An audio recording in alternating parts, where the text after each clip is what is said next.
मुंबईवरच्या दहशतवादी हल्ल्याला 4 वर्ष पूर्ण झाली। अजमल कसाबला फाशीही झाली, पण यात ज्यांचं आयुष्य होरपळून निघालं त्यांना न्याय मिळाला का? त्यांच्या ओल्या जखमा भरून निघाल्या का? हे माझं शहर, माझी माणसं 26/11च्या हल्ल्याला 1 वर्ष झालं, तेव्हा मी याच माणसांना भेटलो होतो। आता पुन्हा एकदा याच माणसांकडे चाललोय। मला बघायचंय त्यांच्या मनातली भीती कमी झाली का? त्यांचं दुःख कमी झालं का? त्यांच्या घरातली परिस्थिती बदलली का? काय म्हणतायत ते दहशतवादाबद्दल? 4 वर्षांनी त्यांची भावना काय आहे? 26/11 ते 26/11।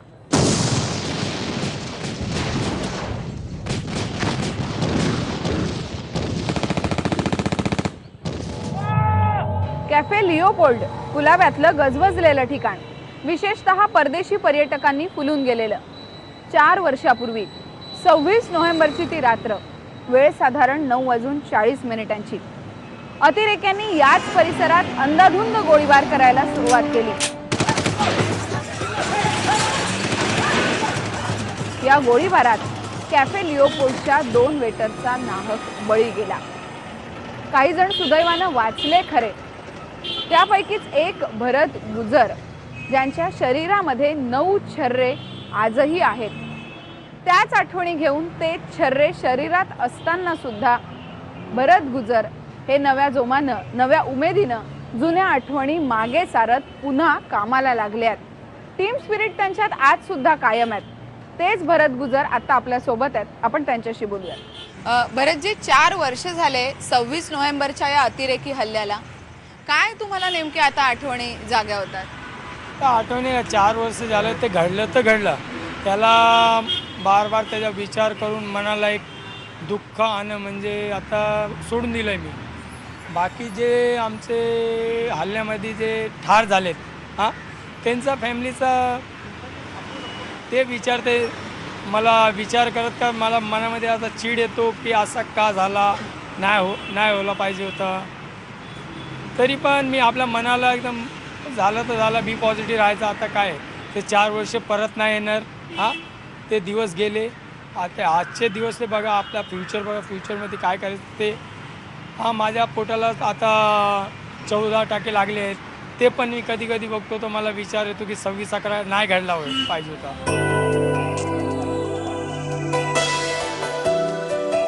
घटना ते घडलं, ते 4 वर्ष झाले। आता कसाबला फाशी दिलं आहे सरकारतर्फे। काही चांगली गोष्टी झाली की लवकरच त्याला फाशी दिलं आहे। ते आता ते एकदम मुद्दा सोडून द्यायचा। बाकी माझे मित्रगण आहे, ते मला आठवण काढतात आणि मजा उडवत होते का बाय असं 26/11मध्ये कसाब आहे, त्याला कसाबला फाशी दिलं आहे ते। मग मी बोललं ते गेलं, आता फाशी दिलं, ते गोष्टी धीरे धीरे विसरला पाहिजे मला। अजूनही 9 छर्रे तुमच्या शरीरात आहेत, ते माझ्या वेदना होत असतील अजूनही आठवलं की काय नेमकं? ते आता 9 छर्रे आहेत, ते काढले नाही, कारण काय आतमध्ये जास्त आहे। माझ्या हातामध्ये आहे ते बारीक बारीक छर्रे आहेत, ते दिसून आहेत, ते लागले आहेत, ते काढू नये। मग आता मी काढलं तर माझा हात वीक होणार, त्याबद्दल मी काढला नाही। मला राहू दे, ते पडले ते फिक्स्ड डिपॉझिट मिळून ठेवले ते। तर ते आता हे हसू येतो, त्या दिवशी 26/11ला हे लागलेले तर रडू येतो। गोष्टी असते, 4 वर्ष झालेत, मी पण धीरे धीरे विसरतोय। 2 जण गेले, नेमकं काय म्हणजे कसं जगायचं आता त्यांच्या कुटुंबाने किंवा काय, असा प्रश्न पडत असेल। दरवर्षी 26 नोव्हेंबरला त्याची आठवण जागी होत असेल, काय नेमकं 26 नोव्हेंबरला वाटतं तुम्हाला? 26 नोव्हेंबर आता मला तर वाटतो, मी त्यांचा भाव मतलब मुली आहे, बारकी मुली आहेत, त्यांना बघून तर आता पण मला बोलतो, मी मेला असतो तर माझ्या पाठीमागे मला 3 मुले होते, त्यांचा काय झाला असता। बायको होती, आई आहे, बहीण आहे, तसा विचार माझ्या मनात आता येतो। त्यांच्या मनात पण तेच विचार आज आहे की माझे वडील होते, माझा भाव होता, ते विचार आहे की एक फॅमिली मेंबर काय कमी झाले, आता ते परत नाही येणार। त्याबद्दल मनामध्ये तर दुःख भरपूर होतो, पण का ते जास्त दुःख करून ते परत नाही येणार। ते दिवस परत येणार, पण ते परत नाही येणार बस। धन्यवाद भरतजी. दुःख विसरण्याचा प्रयत्न त्यांच्याकडनं केला जातोय, पण आठवणी मात्र कधीतरी येतच राहतात.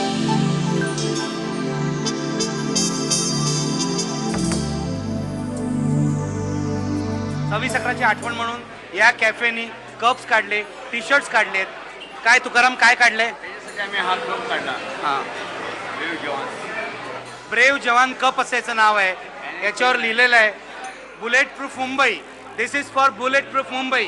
याचा अर्थ असा आहे की हा कप आठवण देत राहील मुंबईकरांना की इथे टेररिस्ट अटॅक झाला होता आणि आम्ही घाबरत नाही. दिस इज बोल्ड मुंबई.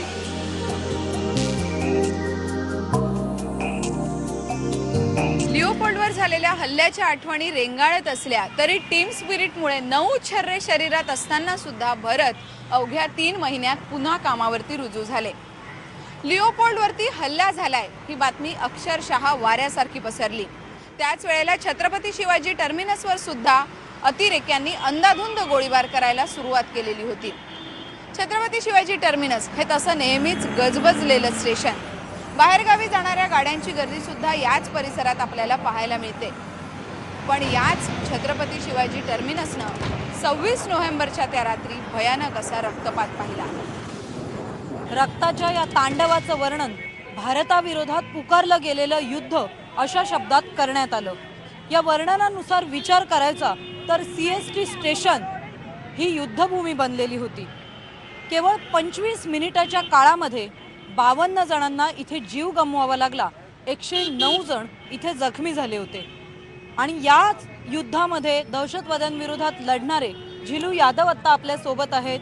आणि छोटू जो चहा विक्रीचं काम करतो, रेल्वे स्टेशनवरच्या सगळ्यांच्या परिचयाचा असणारा छोटू सुद्धा आपल्यासोबत आहे. झिलू यादव सर, जसं आम्ही आत्ता म्हटलं की भारताविरोधात पुकारलेलं गेलेलं युद्ध म्हणण्यात आलं आणि CST स्टेशन जिथे प्रवाशांची वर्दळ असते, प्रवास सुरू होतो, तिथे अनेकांच्या आयुष्याचा प्रवास त्या दिवशी संपला. ते तर इथे आल्यानंतर त्या दिवशी ते आता गोष्ट आठवण झाली तर लगेच ते आपल्या डोळ्यासमोर येतात सर्व गोष्टी काय काय घडलं होतं ते. असं वाटतं की अशा प्रकारचा हल्ला होईल त्यावेळी सतर्क राहिलं पाहिजे पोलिसांनी. नाही, आता हल्लाची तर गोष्ट आता हे अचानक झालेला होता. आता तर आपल्या पूर्ण तयारीत कधी पण कोणी असला तर इथे संपूर्ण रायफल सर्व AK-47 सर्व घेऊन हत्यार एकदम व्यवस्थित असतात. का कधी अशी गोष्टी झाली तर लगेच आपण फायर करू. जसं झिलू यादव सांगतायत की अनेकांचे प्राण त्यांनी वाचवलेले होते. छोटू सुद्धा आपल्या सोबत आहे. छोटू चहा घेऊन, जसे तिथे सेवा बजावणारे पोलीस होते, रेल्वेचे अधिकारी सुद्धा सेवा बजावत असतात, या सगळ्यांना चहा द्यायचं काम तुम्ही करता. आप अंदर गए थे, तब लगा था जब हमेशा जैसे अंदर जाते वैसे अंदर गए थे, लेकिन क्या हादसा अपने सामने देखा? देखो मैडम, मैं चाय का पैसा लेने के लिए अंदर गया था, बाहर मेडिकल दुकान है वहाँ पे खड़ा था. तो उस दिन इंडिया पाकिस्तान का मैच था, तो मैं पटाखे से आवाज़ आया तो मैं बोला मैच जीत गया इंडिया, इसलिए पटाखे फूटा. जब देखा आवाज़ बढ़ रहा है, नीचे चिंगारी निकल रहा है, तो मैं बोला कोई बैग में बम रख के भाग गया. ये जब परिसर में जो घटना हुई थी वो आप भुला पाए हैं? देखो मैडम, कभी गाड़ी उड़ी लेट होता तो हम लोग टेंशन होता, कभी कुछ हो न जाए. कोई गाड़ी लेट होता तो हम लोग पब्लिक देख के बोलता कब क्या होएगा मालूम नहीं. तो देखो बॉम्बे की एक ज़िंदगी है, कब क्या होएगा मालूम नहीं. हर 2 साल 3 साल में किधर न किधर कुछ होते रहता है. पहले से पुलिस अभी बहुत अच्छा हथियार वगैरह सब है, पहले ऐसा नहीं था. बंदूक सबके हाथ में, डंडा था, आज सबके हाथ में बंदूक है. गेल्या वर्षी 26/11 या दिवशी तुम्ही कसाबवर गोळी झाडली होती. गोळी झाडताना काय वाटलं होतं तुम्हाला? कुटुंब आठवलं होतं तुम्हाला? देश आठवला होता? काय आठवलं होतं तुम्हाला? ज्यावेळेला मी मेन लाईनमध्ये प्रवेश केला त्यावेळेला मेन लाईनमध्ये ज्या पब्लिक जे रक्त झाडत पडलं होतं त्यांना बघितल्यानंतर मला एवढंच फक्त दिसत होतं की त्या अतिरेक्यांना मारायचं.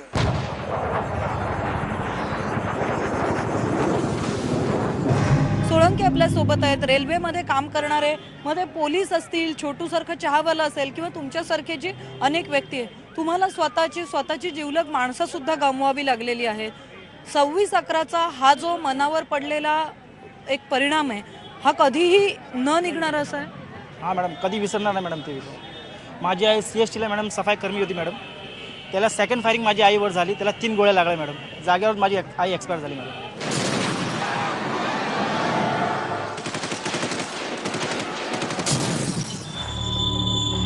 ते कधी विसरणार नाही मॅडम. अजूनपर्यंत डोळ्यावर येते मॅडम आणि डोळ्यामध्ये आसू येतात मॅडम. कधी विसरणार नाही मॅडम ते.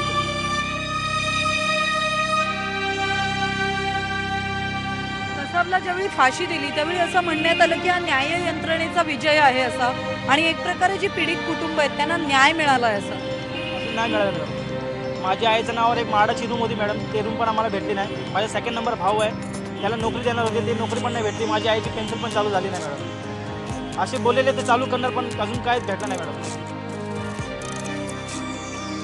ज्यावेळेला मी अतिरेकी शूट केला त्यावेळेला हा अतिरेकी इकडनं असा चालत फायरिंग करत उतरत होता आणि मी त्या खिडकीत होतो. ती जी समोरची खिडकी तो एसी दिसतोय, एसी ती खिडकी दिसते ती तिकडे, आणि तो ज्या वेळेला ह्या स्पॉटला आला ह्या चौकामध्ये त्यावेळेला मी तिकडनं त्याला शॉट त्याचा फोटो काढला मी.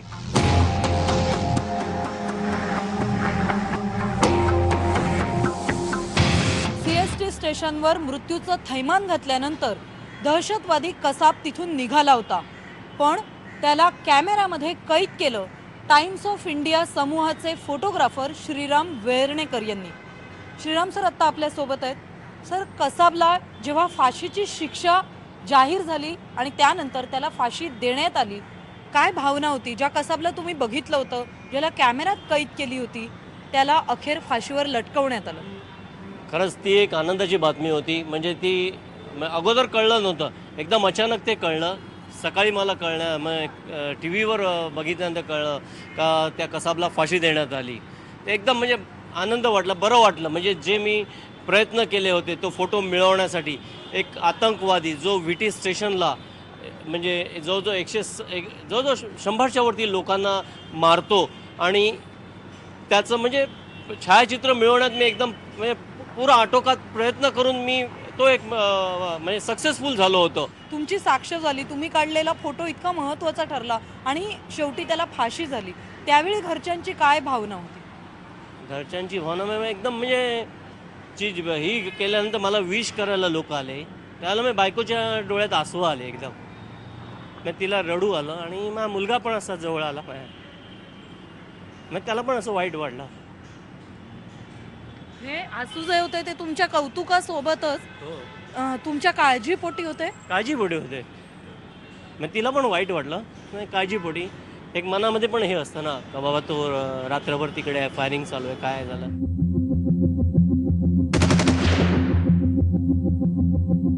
असाइनमेंट म्हणजे माइलस्टोन म्हणाल ना, तसा हा एक माइलस्टोन आहे तो कसाबचा फोटो.